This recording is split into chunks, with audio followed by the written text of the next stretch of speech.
सगळ्यात महत्वाचं बिल्डर लोकांसाठी वास्तुशास्त्रात 3 पदं खूप महत्वाची. हं, हे फ्लॅट विकण्यासाठी. हं. एक नागदेवता, बरं.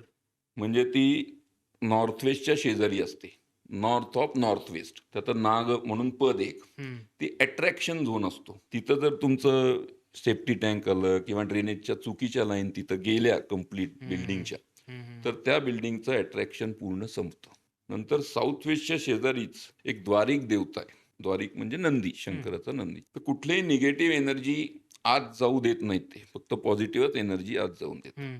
ती द्वारिक देवता जर डिस्टर्ब झाली, तरी त्या बिल्डिंगमधले फ्लॅट विकले नाही विकली जात. जात नाही. बिल्डर असतो त्याची कुंडली महत्वाची असते. म्हणजे बिल्डरच्या पर्स्पेक्टिव्ह हं, मी हं, हं. सांगतो. हे पण खूप महत्वाचं ठरतं, की सॅम्पल फ्लॅट त्यांनी कुठे कुठे ठेवला ठेवलं? पाहिजे. आणि सगळ्यात महत्वाचं, तुम्ही कुठलीही बिल्डरची लाईन घेतली आणि ती ईस्ट वेस्ट नसेल आणि ती थोडी तिरकी झाली असेल, तर देव किंवा त्या देवताचं असं म्हणणार नाही तुमच्या जागेप्रमाणे आम्ही तिरक्या होऊन जातो. त्यांची तर हां. स्पेसिफिक रचना केलेली असते.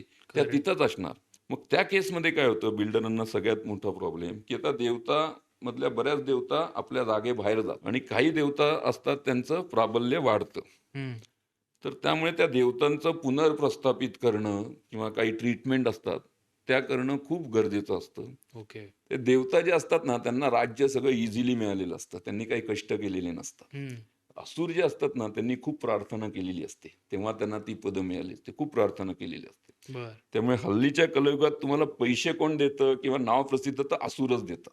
अच्छा. तर त्यांचे सगळी एक विधी असतो हं. त्यांना पण हे करायचा. तो पण केला तर करणं. मग अशा प्रसंग होत नाही, की बरं. फ्लॅट विकले. असे बरेच प्रसंग झालेले आहेत, हं, की हं, हं. फ्लॅटच विकले गेले नाही. हं, हं, असंच हं. पडले. तिथं गेल्यावर निगेटिव्ह एनर्जीच वाटते सगळी. हं, हं, तर हं. या अशा काही गोष्टी 4-5 कारणं आहेत, बरं. की त्यामुळे असं काही घडू शकतं. घडू शकतो.